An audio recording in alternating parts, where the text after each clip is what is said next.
Hello friends, welcome to my YouTube channel the web education. So friends, একটা গুরুত্বপূর্ণ এবং big breaking news সেটা হচ্ছে ওয়েস্ট বেঙ্গল যে পুলিশ রিক্রুটমেন্ট নিয়ে কিন্তু গুরুত্বপূর্ণ নোটিশ এসছে সামনে। তো পশ্চিমবঙ্গে কলকাতা যে সাব ইন্সপেক্টর 2023 রিক্রুটমেন্ট প্রসেস হয়েছিল, সেখানে নতুন যে ওবিসি লিস্ট, সেই ওবিসি লিস্টের মান্যতা নিয়ে কিন্তু একটা গুরুত্বপূর্ণ নোটিশ জারি করা হয়েছে। তো পুলিশ নিয়োগ নিয়ে গুরুত্বপূর্ণ নোটিশ জারি, রাজ্যের পুলিশ নিয়োগে নতুন ওবিসি লিস্ট জায়গা পেল। তো সম্পূর্ণ তথ্য এবং নোটিশগুলো কী কী রয়েছে তার ডিটেলস আলোচনা করব ভিডিওর মধ্য দিয়ে। তো তার আগে বলে রাখি, যারা চ্যানেলে নতুন আছো বা আছেন তারা অবশ্যই বলবো চ্যানেলটি সাবস্ক্রাইব করে পাশে থাকা বেল নোটিফিকেশন অন করবেন, যাতে করে সমস্ত নিউজ নোটিফিকেশন বা এই ধরনের নিউজ আপডেটগুলো যথাসময়ে আপনাদের ইউটিউবের মধ্য দিয়ে নোটিফিকেশান আকারে যেন পৌঁছে। আর ভিডিওটা শেষ পর্যন্ত দেখার অনুরোধ করব, আর পারলে ভিডিওটি লাইক ও বন্ধুদের সাথে শেয়ার অবশ্যই করবেন।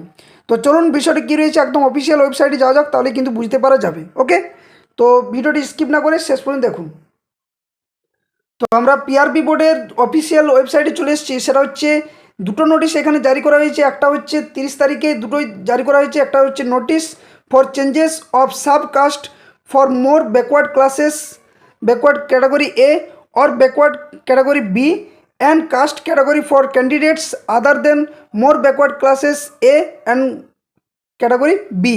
অর্থাৎ এটাও কিন্তু আজকে দিয়েছে, এবং সাথে সাথে দ্বিতীয় যে নোটিশটা দিয়েছে 30 তারিখে আজকে, সেটা হচ্ছে লিস্ট অফ 140 অর্থাৎ 140 সাবকাস্ট ইনক্লুড আন্ডার মোর ব্যাকওয়ার্ড ক্লাসেস, যে ওবিসি এ এবং ওবিসি বি। অর্থাৎ এখানে ওবিসি এ এবং ওবিসি বি যে ক্যাটাগরি তার পরিবর্তন নিয়ে, এবং যে 140টা লিস্ট রাজ্য সরকার এর আগে প্রকাশ করা হয়েছিল, সেই ভিত্তিতে কিন্তু এগুলো জায়গা পাচ্ছে এক এক করে বিভিন্ন রিক্রুটমেন্ট প্রসেসে। তার মধ্যে প্রথম যে নোটিশ জারি করলো সেটা হচ্ছে পিআরবির তরফ থেকে।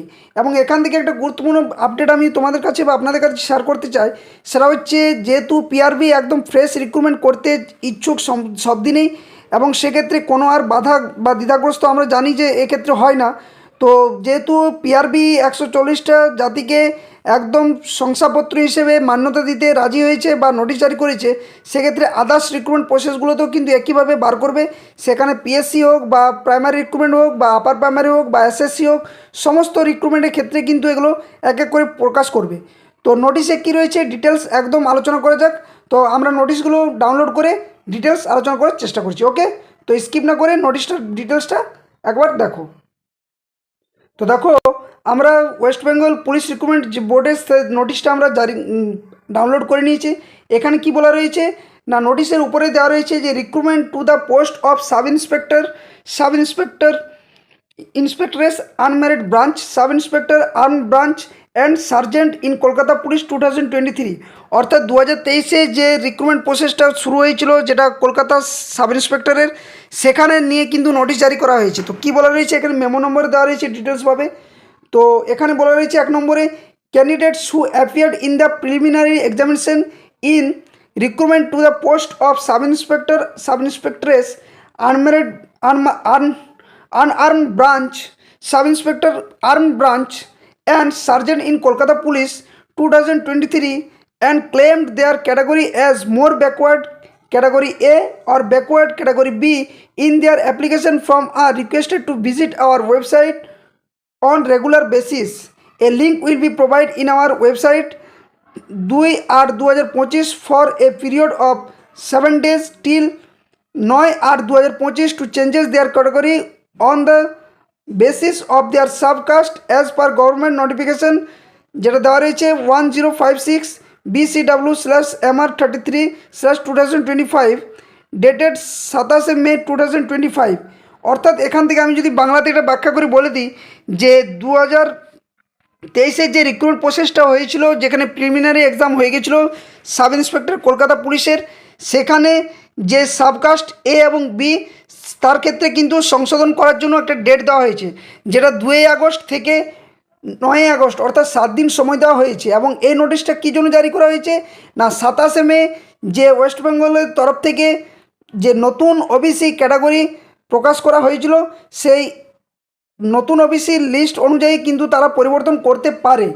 এখানে আবার কি বলা রয়েছে, যে এখানে বলা রয়েছে যে 3 June 2025 of secretary to the government of West Bengal backward classes welfare department, the candidates who will not provide their subcaste will not be considered as more backward category A or backward category B candidates but will be treated as unreserved candidates provides otherwise fit, অর্থাৎ যদি তারা এই ক্যাটাগরির মধ্যে যদি না পড়ে, অর্থাৎ অনেকেরই কিন্তু বাদ গেছে এবং যারা অনেকেই যুক্ত হয়েছেন, তো যদি কেউ যদি এই ক্যাটাগরির মধ্যে না পড়ে থাকে তাহলে কিন্তু তারা অবশ্যই ইউআর বা আনরিজার্ভড ক্যাটাগরি হিসেবে কিন্তু গণ্য করা হবে। অর্থাৎ এখানে মূল বিষয় হচ্ছে যে সংশোধন করতে বলা হচ্ছে, যার উইন্ডো ওপেন হবে 2 তারিখ থেকে 9 তারিখ, অর্থাৎ 7 দিন সময় দেওয়া হয়েছে, যেখানে প্রিলিমিনারি এক্সাম হয়ে গেছে। এখানে 2 নম্বর যে পয়েন্টটাতে সেটা কী বলেছে, for any other changes of caste and category other than backward classes A, backward category B pair must be submitted along with proper documents from 1/8/2025 থেকে 8/8/2025 during office hours, either physically or through online from the concerned email ID of the candidates as mentioned in their application from our email যে ID দেওয়া রয়েছে সেখানে। অর্থাৎ যারা এই ক্যাটাগরির মধ্যে পড়ছেন তারা অবশ্যই কিন্তু এই যে ইমেল অ্যাড্রেস তার মধ্যে দিয়ে সমস্ত যে হার্ড কপিভাবে যে ডকুমেন্টস থাকে সেই ডকুমেন্টস কিন্তু ইমেলের মধ্য দিয়ে কিন্তু পাঠাতে হবে, সেটা 1/8/2025 থেকে 8/8/2025। The list of 140 subcaste include under more backward category A or backward category B, wide the above notification will also be available in our website। অর্থাৎ এই যে ক্যাটাগরি যে রয়েছে 140টা, তার ক্যাটাগরি লিস্টও কিন্তু ওয়েবসাইটে অলরেডি প্রোভাইড করা হয়েছে। যারা এই ক্যাটাগরির মধ্যে পড়ছেন বা পড়ছে তারা কিন্তু সংশোধন করতে পারবে। নেক্সট এখানে নিচে একটা নোট বি দেওয়া রয়েছে যেটা খুবই important. The result is subject to variation depending upon the final outcome of the court proceeding. অর্থাৎ এখানে কিন্তু একটা পিআরবি কিন্তু একদম স্বচ্ছভাবে যেহেতু নিয়োগ প্রক্রিয়া করে এখানে সরাসরি বলে দিয়েছে যে এই যে বিষয়টা বা এই যে নোটিফিকেশান জারি করা হয়েছে যেখানে তারা সংশোধন করতে পারবে তাদের কাস্ট ওবিসি এ বি বা যারা জেনারেল হয়ে গেছে বা যারা জেনারেল থেকে ওবিসি এ বা ওবিসি এ থেকে ওবিসি বি বা বি থেকে এ যারা পরিবর্তন হয়েছে তাদের অবশ্যই সংশোধন করতে পারে, কিন্তু সেটা পরবর্তী ক্ষেত্রে ডিপেন্ড করবে হাইকোর্টের বা কোর্টের, হাইকোর্ট বা সুপ্রিম কোর্ট বলুন, সেখানে তার বিচার ব্যবস্থার রায় কী আসছে তার উপর ডিপেন্ড করে। যেহেতু এই মুহূর্তে সুপ্রিম কোর্ট যে কলকাতা হাইকোর্টের যে রায় সেটা কিন্তু অন্তর্বর্তীকালীন স্থগিতাদেশ দিয়েছে, অর্থাৎ এখানে সরাসরিভাবে বলা যায় যে 140টা যে কাস্ট সেটা কিন্তু মান্যতা প্রায় পেয়ে গেছে। কিন্তু সুপ্রিম কোর্টের প্রধান বিচারপতি এই রায়টা দেওয়া হয়েছে যে কলকাতা হাইকোর্টের প্রধান বিচারপতিকে রায় দেওয়া হয় যে এই যে কাস্ট 140টা সেটাকে ভালোভাবে বোঝার জন্য বা এটা শুনানি করার জন্য একটা বিশেষ বেঞ্চ গঠন করে তার শুনানির প্রক্রিয়া করতে বলা হয়েছে। তো যার পরিপ্রেক্ষিতে কিন্তু এখনও পর্যন্ত পুরোপুরি সংশোধন হয়নি, তবে এই মামলার পরিপ্রেক্ষিতে এটা বোঝা যায় যে নতুন কাস্ট যে তৈরি করা হয়েছে রাজ্য সরকারের তরফ থেকে, সেখানে যে নতুন 140টা জাতিকে তৈরি করা হয়েছে সেখানে তারা ওবিসি এ বি যে লিস্ট নাম রয়েছে সেই হিসাবে পিআরবি নোটিশ জারি করা হয়েছে যাতে করে তারা সংশোধন করতে সুযোগটা পায় এবং তার ডেটও দেওয়া রয়েছে। তো এখানে যে 140টা ওবিসি কাস্ট সেই কাস্টগুলো কিন্তু এখানে দেওয়া রয়েছে, অবশ্যই দেখে নাও কী কী রয়েছে বিষয়টাতে। প্রথমত যে 140টা তার ডিটেলস কিন্তু এখানে অনেকগুলো রয়েছে, পড়াটা কিন্তু সম্ভব নয়। ওবিসি এর মধ্যে কতগুলো রয়েছে, ওবিসি বি এর মধ্যে কতগুলো রয়েছে একবার দেখে নাও। ওবিসি এ এবং বি এর মধ্যে টোটাল রয়েছে, ওবিসি যেটা এতে সেখানে রয়েছে মোট রয়েছে 49টা এবং ওবিসি বিতে রয়েছে 91টা, অর্থাৎ এই মিলিয়ে মোট কিন্তু 140টা কিন্তু জাতিকে করা হয়েছে। আর এই যে পিডিএফটার ডিটেলস কিন্তু পিআরবির ওয়েবসাইটে অথবা ভিডিও ডেসক্রিপশন বক্সে যে অফিসিয়াল টেলিগ্রাম চ্যানেল লিঙ্ক দেওয়া থাকবে সেখানে যুক্ত হলে ওখান থেকে কিন্তু পেয়ে যাবে সকলে। তো অবশ্যই সেখানে যুক্ত হয়ে যাবে এই লিস্টে যে কারা কারা এর মধ্যে পড়ছে এবং তারা অবশ্যই কিন্তু সংশোধন করার সুযোগ পাবে যে ডেট দেওয়া হয়েছে সেই ডেটের মধ্যে। তো এখান থেকে একটা অনুমান করা যাচ্ছে যে এরপর প্রত্যেকটা নিয়োগ বা রিক্রুটমেন্ট প্রসেস যেগুলো এতদিন ধরে ওবিসি কেস মামলার জন্য আটকে রয়েছে তার কিন্তু অবশ্যই ফলপ্রসূ হচ্ছে এবং এক এক করে রিক্রুটমেন্ট প্রসেসগুলো চালু হবে।